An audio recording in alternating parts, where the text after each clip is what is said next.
nuestro hermano Emilio recibió la dirección nacional de la obra Luz del Mundo 8 años al frente. Y cuando yo le dije, se murió Juan Luque, de hoy en adelante usted es el director nacional de la obra Luz del Mundo de Venezuela. Bueno, hermano, pasaron 8 años. Puso la administración en manos de una persona sin temor de Dios. Y esa persona hizo lo que le dio la gana y dejó la obra grande y poderosa de Venezuela endeudada. Endeudada con los chinos, endeudada con las farmacias, endeudada con los mecánicos, endeudada con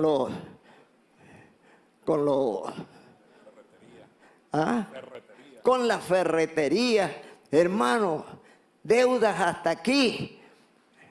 Y yo le pregunté al hermano Emilio, ¿usted sabía de estas deudas? No. De estas, no. De estas, no. De estas, no. Entonces usted puso una persona y no lo ha vigilado. Usted hasta hoy es director nacional de la obra Luz del Mundo de Venezuela. De hoy en adelante ya usted no es más director nacional. ¿Y qué hizo Emilio Pérez? Sacó una navaja para cortarle el pescuezo al hermano Puerta. No.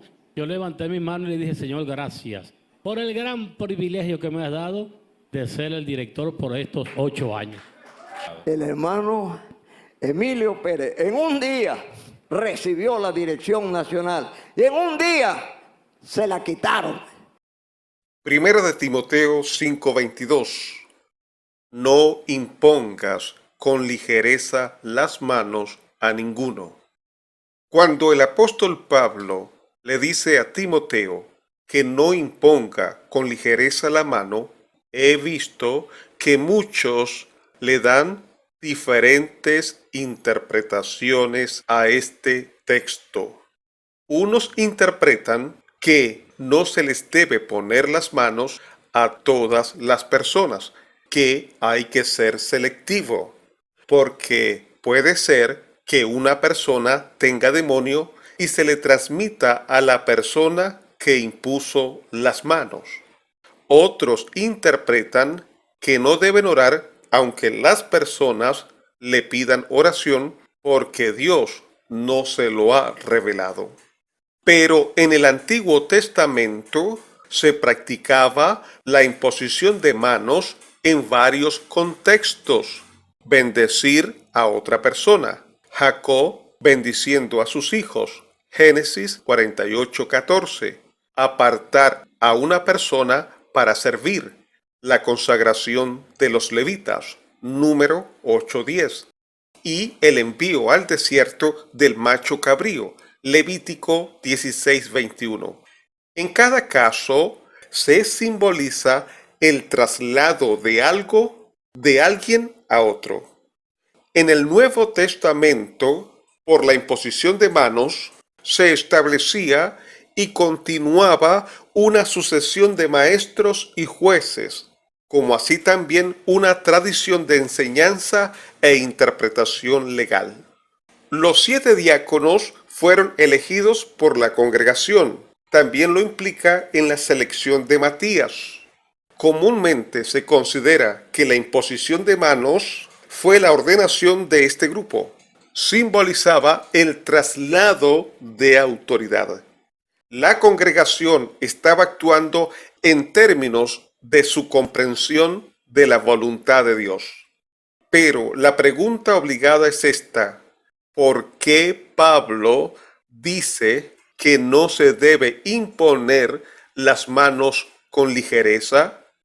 Porque una vez impuestas las manos, no se puede echar para atrás, no se puede retractar, queda establecido de manera permanente.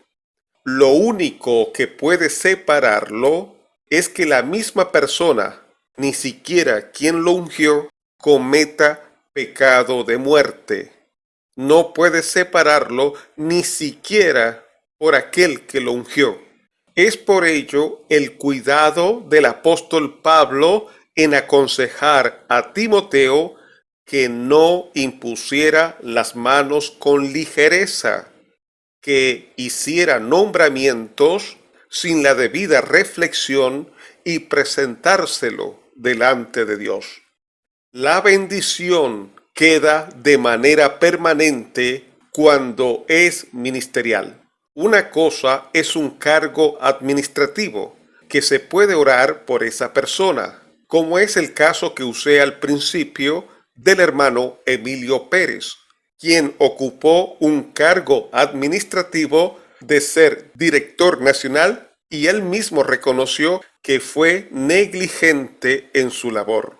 No el caso de Juan Luques, que se mostró fiel y diligente hasta el final.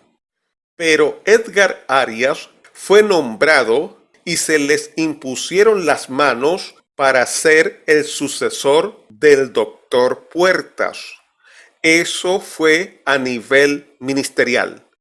Las acusaciones que se le han hecho no se pueden comprobar y, si no se comprueban, terminan siendo más incriminatoria para el que la hace, porque está siendo falso testigo, porque está levantando falso testimonio. Primera de Timoteo 5:19. Contra un anciano no admitas acusación, sino con 2 o 3 testigos. Esos testigos deben emitir la evidencia, porque la primera acusación que vi fue que se llevaba el dinero de los diezmos y ofrendas para España.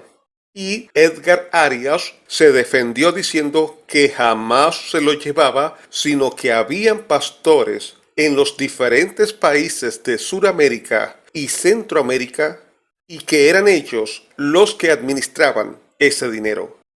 Además, que uno de esos pastores hizo una declaración pública admitiendo que el pastor Edgar Arias jamás se llevaba el dinero, sino que ellos lo administraban.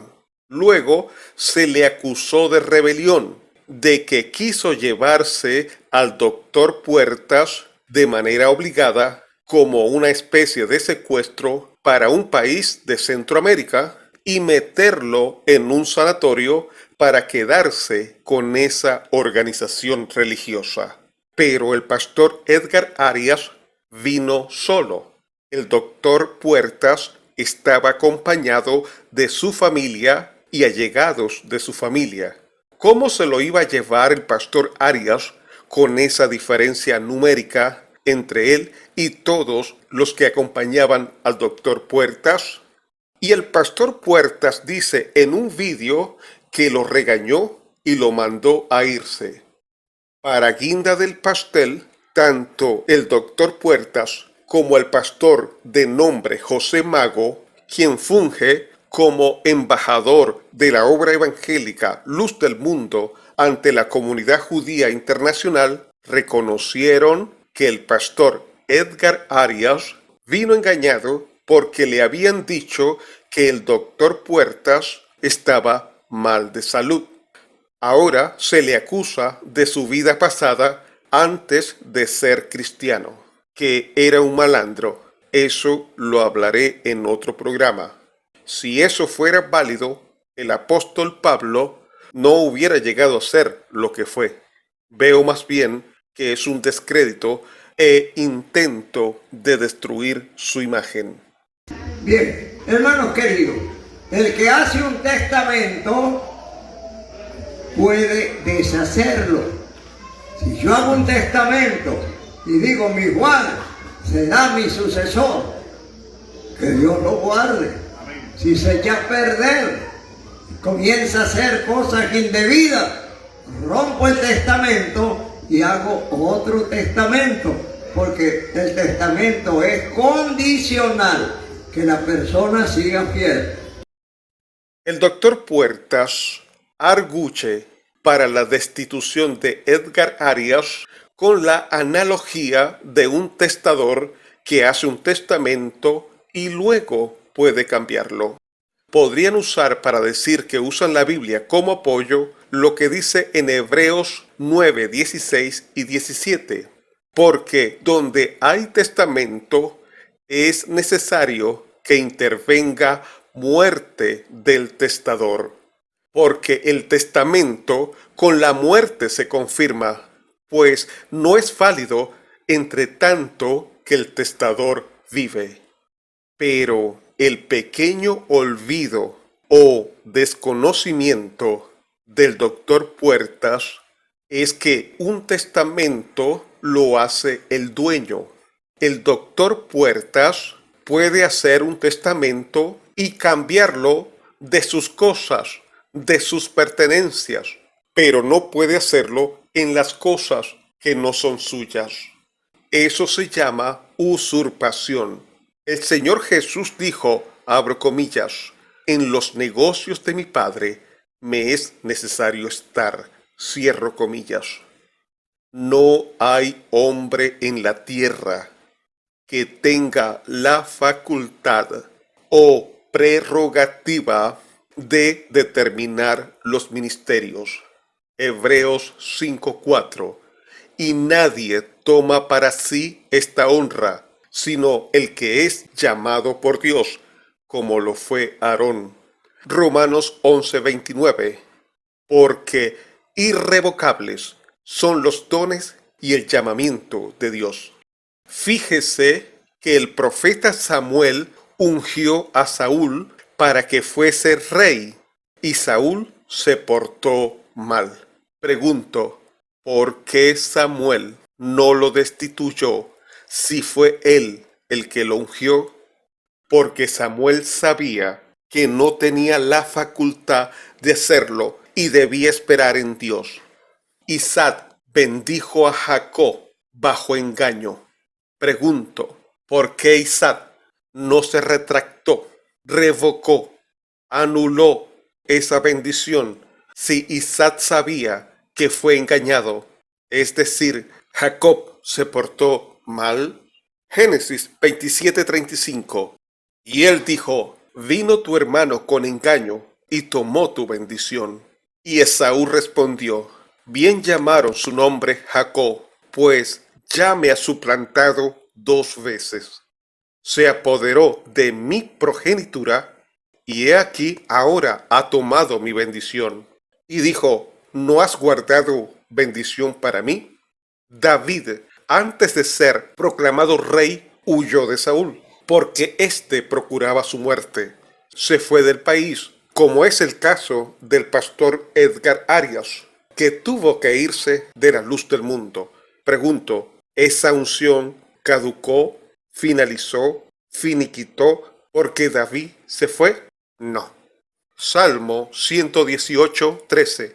Me empujaste con violencia para que cayese, pero me ayudó Jehová.